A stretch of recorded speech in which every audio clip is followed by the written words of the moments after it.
YouTube? It's your boy, Blue Blood Sports TV, back at y'all with another one.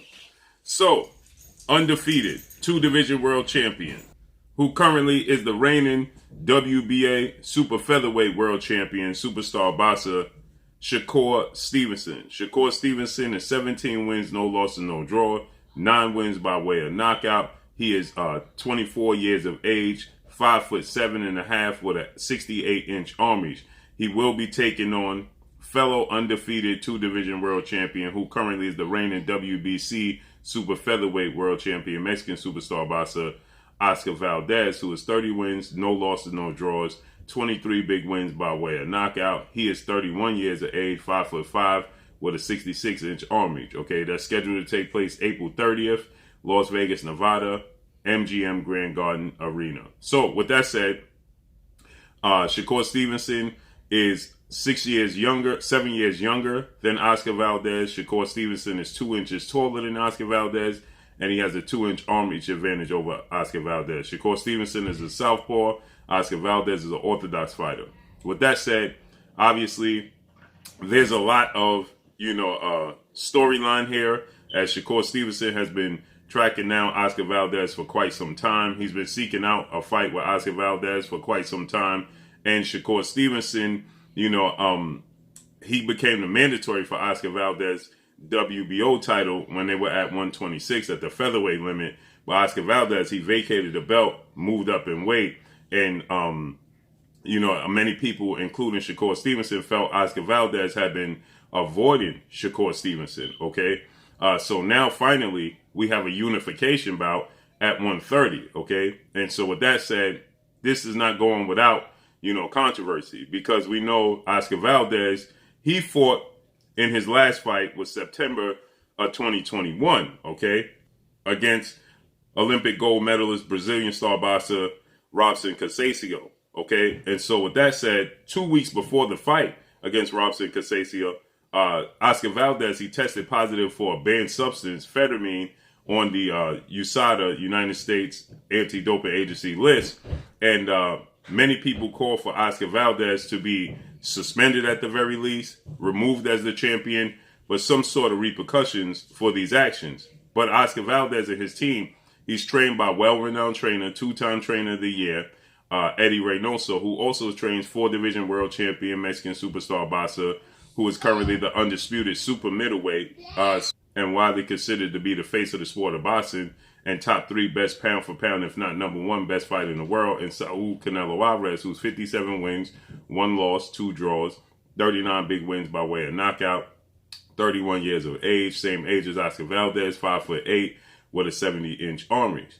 So with that said, Canelo Alvarez, he had tested positive for clenbuterol, okay? Then you had another champion under the watch of Eddie Reynoso in Luis Neri, who tested positive for a banned substance and they placed the blame on and accountability on the Mexican meat, okay? So did Canelo Alvarez. So the difference between them is Oscar Valdez, he stated, and his team stated, that the reason he tested positive was because of some sort of herbal tea that he digested, and that was the reason why. Now you had the WBC, World Boxing Council President Mauricio Sulaiman, come out and defend Oscar Valdez and said what Oscar Valdez took in amphetamine was equivalent to taking 10 Red Bulls. Well, a Red Bull, the job of a Red Bull, and acts as a pick-me-up, as a performance enhancer. So even if you're comparing it to that of a Red Bull, okay, and 10 Red Bulls, 1 Red Bull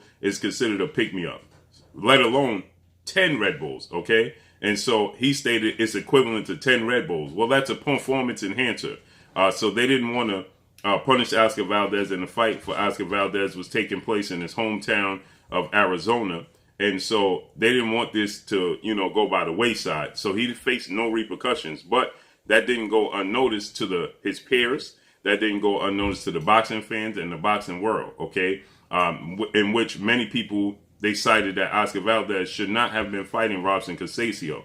And then the night of the fight, many people felt he lost the fight to Robson Casasio, but the judges saw it a different way. He won a unanimous decision where majority of the people thought that he clearly was getting outboxed and clearly lost this fight nonetheless, he got the nod anyway. Okay, the referee took a point away from Robson Casasio instead of never giving him a warning for a hit behind the head, but gave Oscar Valdez numerous warnings for hitting behind the head and never taking a point from him. Okay, so you know, and then we had the panel for ESPN. They stated that they felt it was a little bit of home cooking for Oscar Valdez. So it wasn't, you know, a shocker to see him victorious. Okay, so with that said, Oscar Valdez, obviously, he stated it was the T. Then he changed the reasoning for why he tested positive. He stated that, you know, he didn't know how it got into his system. You know, many different excuses for why he tested positive. But nonetheless, you're responsible for what goes in your body, and he is responsible for that went into his body. So most recently, he's in camp now, obviously, for the Shakur Stevenson fight, April 30th. And he, oddly enough, posts a picture on his social media of a cup of coffee or tea, okay?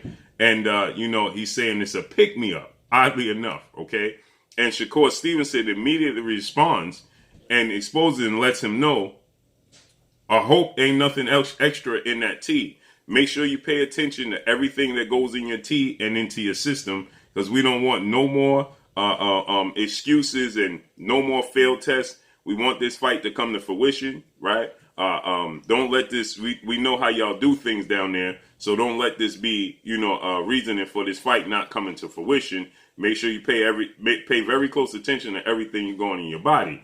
What's odd here is to this, okay, as Oscar Valdez, he knows all of the kickback and the negative attention he received for the tea comments, okay? So it's very interesting that Oscar Valdez would take to social media and post a cup of coffee and tea and allude to, you know, his pick-me-up preparing for training camp, okay, you know, to get him through the day, okay? When you know many people are going to start to speculate and wonder and question, you know, what your, you know, what do you have in that cup, because you have an unfair advantage, okay?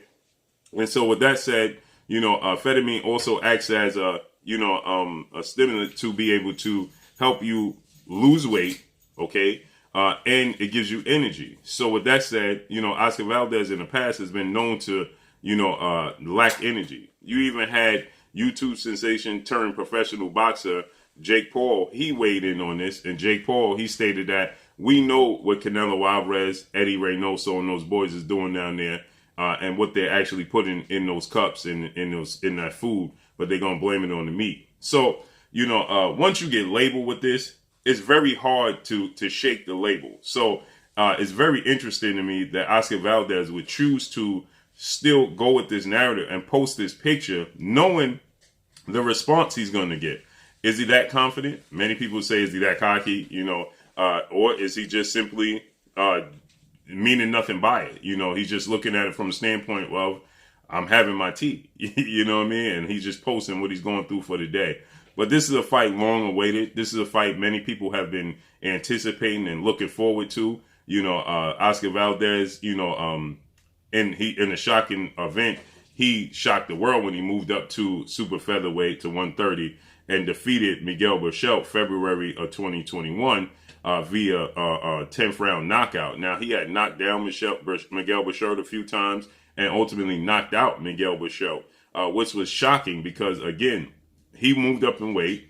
Miguel Berchelt was on a tear, knocking everybody out, bigger, stronger, 38 wins, 1 loss, no draws at the time, 34 wins by way of knockout. You know, he's bigger than Oscar Valdez, 5'7.5" with a 71.5-inch arm reach, bigger, stronger guy. And many people were shocked in the manner in which Oscar Valdez beat Miguel Berchelt, knocking him out and dominating him in the fashion that he did, because you didn't see that in his prior fights in the past, okay?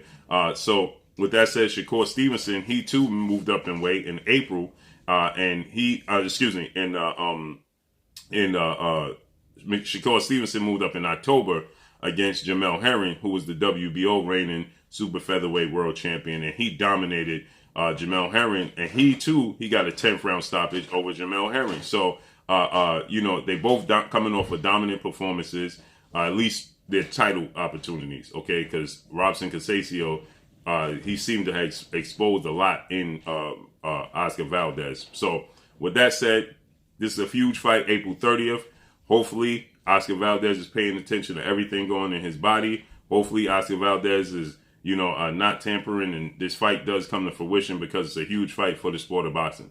So let's see how this unfolds and plays out. But that's all I got for y'all. Make sure you hit the like button. Drop a comment in the comment section. Let me know what y'all think. Y'all already know what it is. It's your boy Blue, Blue Blood Sports TV. Hate, like, comment, and subscribe. If you haven't subscribed, hit the subscribe button, hit the like button, hit the bell icon to get all the new notifications. Follow me on Instagram at Blue Blood Sports TV, all one word. Y'all already know what it is. Shout out to the entire LDBC. Shout out to New Media. Shout out to Black Media Row. Make sure you like and share the videos. That's all I got for y'all. Peace. Hi, my name is Heather the Heat Hardy, and you're watching Blue Blood Sports TV.